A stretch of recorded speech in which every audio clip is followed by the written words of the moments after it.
At some point, almost all of us want to grow, not necessarily to become someone else, but to understand ourselves better. We want to respond differently, feel less stuck, and maybe make choices that actually line up with who we are. Many of us try by thinking harder, fixing our habits, or pushing ourselves to change. We reflect, we read, we make plans, and still the same patterns show up.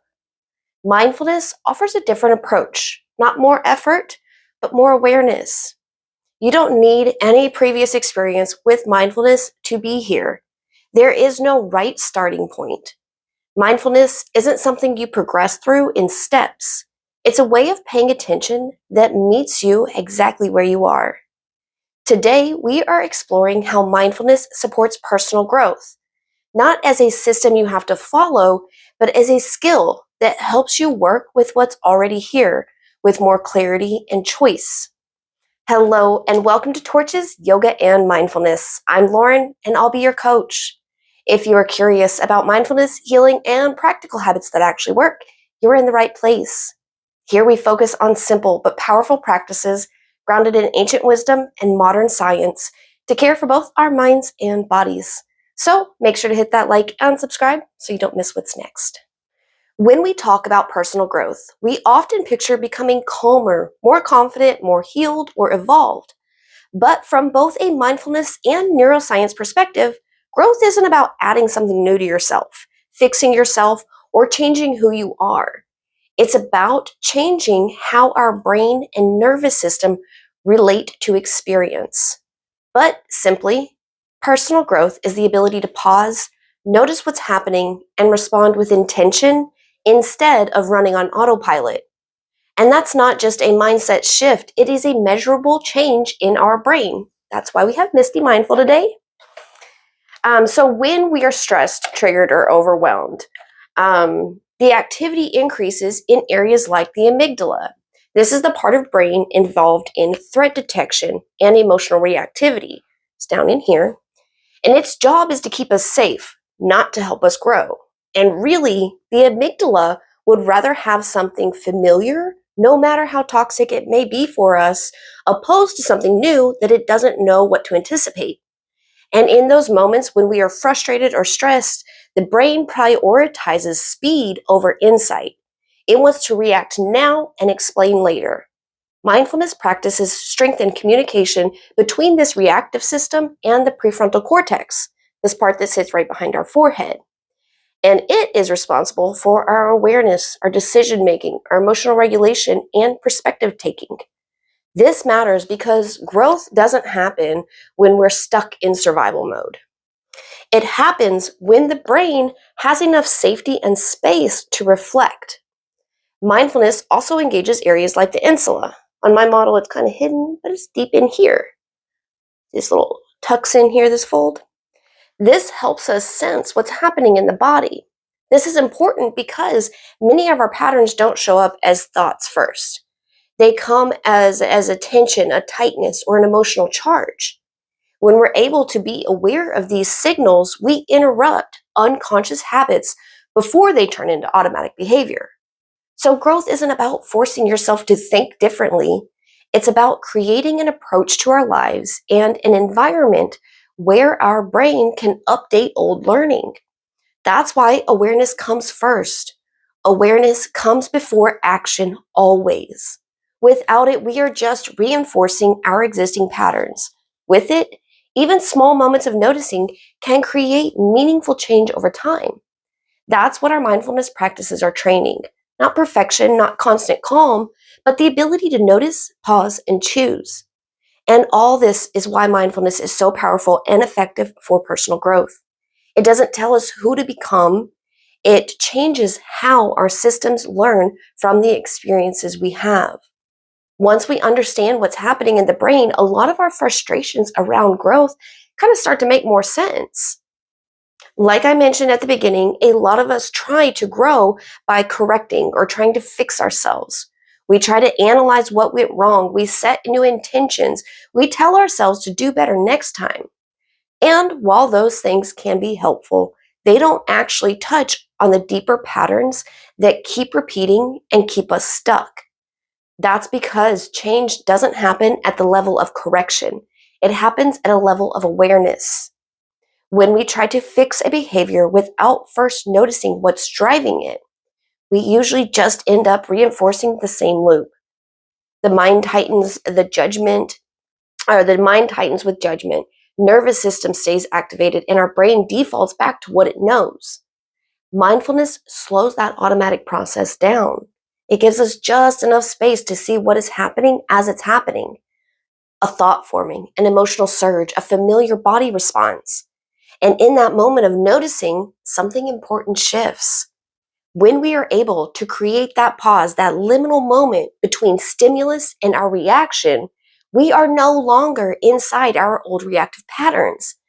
And that moment of pause literally invites entirely different regions of our brain into the experience.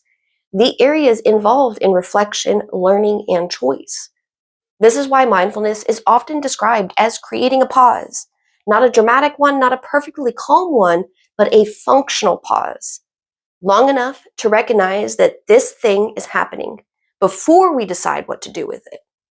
That pause is where growth lives. Once we can see a pattern clearly, we are no longer identifying with it. We may still feel it, but we're not being driven by it in the same type of way. Over time, these small moments of awareness add up. The brain begins to learn that it doesn't need to react as quickly or as intensely. New responses become possible not because we force them, but because the system feels safe enough to try something different. And each pause is a ripple of a little more calm throughout the rest of your day, week, and really throughout the rest of our life. If we are able to choose our response instead of being pulled by old reactions, each moment we do that, we are adding less chaos and less friction. We won't spiral about the activating experience later, and it won't haunt us in rumination as we try to drift off to sleep at night.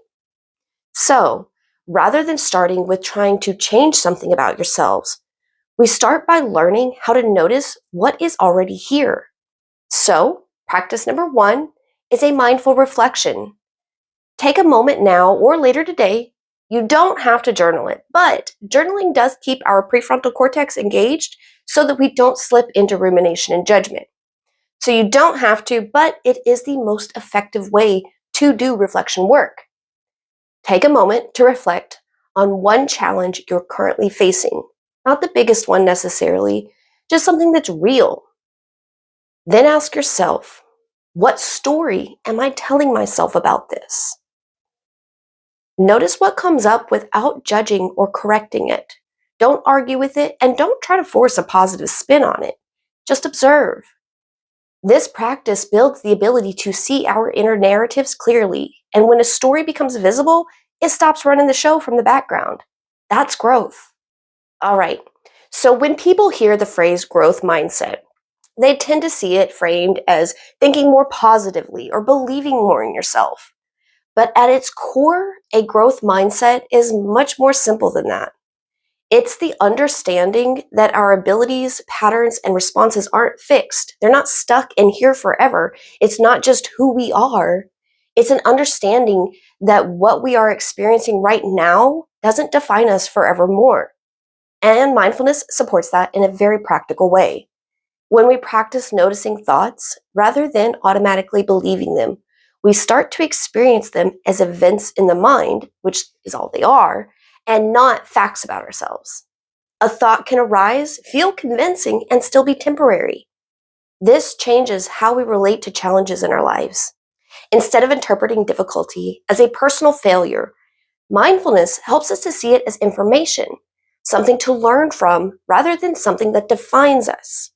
Over time, it changes that inner dialogue from, I'm such a failure, to, this experience didn't work out as I hoped it would.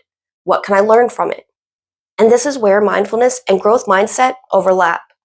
Both rely on the brain's capacity to learn from experience. Both require enough nervous system safety to stay present with discomfort just long enough to understand it. And both are strengthened through repetition, not force. When mindfulness is a part of the picture, a growth mindset stops becoming something that we try to think our way into, and it becomes something we practice through awareness. We begin to notice patterns earlier. We recover more quickly, and we become more willing to try, adjust, and try again. Not because we're pushing ourselves harder, but because we're less afraid of what may or may not happen. And that willingness to stay present, even when things feel hard or feel uncertain, is what allows real growth to happen. My friend, this is why mindfulness practices are so effective for personal growth. They don't change the content of our thoughts right away, they change our relationship to them. So, practice number 2 for today, we are going to return to our breath for what I am calling the growth breath. Make sure you're sitting tall, a straight spine, just to give a clear pathway for the airflow. You'll inhale slowly for 4 counts, but as you're inhaling, acknowledge what is present right now. No commentary or judgment, just objectively recognizing it. So, inhaling for 4 counts, then when you're at the top of the breath, hold it for a beat, and then we'll exhale for 6 counts while you imagine releasing the need to label this moment as good or bad, and you'll repeat it 5 times. You don't have to come up with new acknowledgments or releases for each breath. You can definitely repeat the same for each breath repetition. This kind of repetition helps our system recognize and embody the practice. If you've been around the channel for a while, you know this breath practice is nothing new. I have simply modified it to adjust to our intention to support us in our growth mindset. This can be done with a lot of mindful living practices I share. They're all similar practices, we just adjust them as needed to fit our current situation and needs. And breathwork is a powerful way for us to connect with and train our systems. It's the only automated system in our body that we can choose to control. When we inhale through the nose, our nervous system becomes slightly more alert, and it sends a signal to the brain to pay attention. And we only take a 4 count inhale here instead of something longer because those 4 counts are just enough activation for us to stay present without pushing our system with effort. And that pause in the breath when we get to the top is us intentionally disrupting the automatic loop. Our brains expect the exhale to happen instantly after the inhale. But when it doesn't, boom, hello prefrontal cortex and awareness. And then when our exhale is longer than the inhale, that signals to our system safety.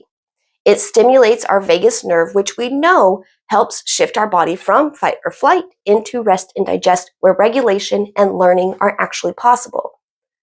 That 6 count exhale slows the heart rate, reduces emotional reactivity, and gives the brain a chance to process instead of react. This breath isn't about slowing down and only creating calm. It's about creating that perfect balance between alertness and safety. And that balance supports our growth.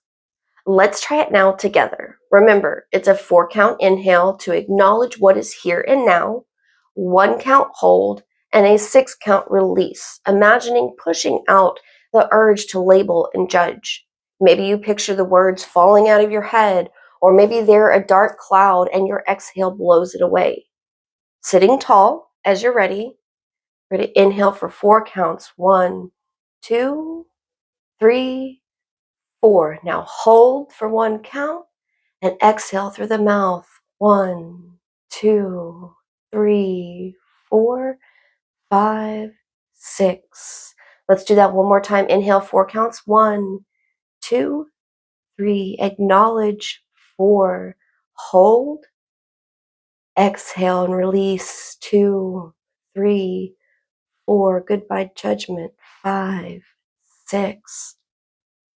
All right. Let your breath come back to its natural rhythm. But remember, when you're practicing this in your day-to-day, repeat it 5 times. Breath work isn't just about relaxation. So one of the reasons personal growth can feel frustrating is that we often treat it like a destination. When I'm always calm, when I get a job, the job, when I don't feel overwhelmed anymore. But what I've learned through my own mindfulness journey is that peace doesn't arrive all at once somewhere in the future. It's something we practice relating to in the present. And when we're not able to access even small moments of ease or gratitude now, it becomes very hard for any accomplishment or achievement to give us that sense of fulfillment that we're looking for. And it's the same with personal growth. We look at it like there's a version of ourselves that we're supposed to arrive at. And when we don't get there fast enough, it can start to feel like we're doing something wrong. Mindfulness offers a different way of understanding growth. Instead of asking, how do I become someone better? It invites the question, how am I relating to this moment? And that shift matters because life doesn't move in a straight line.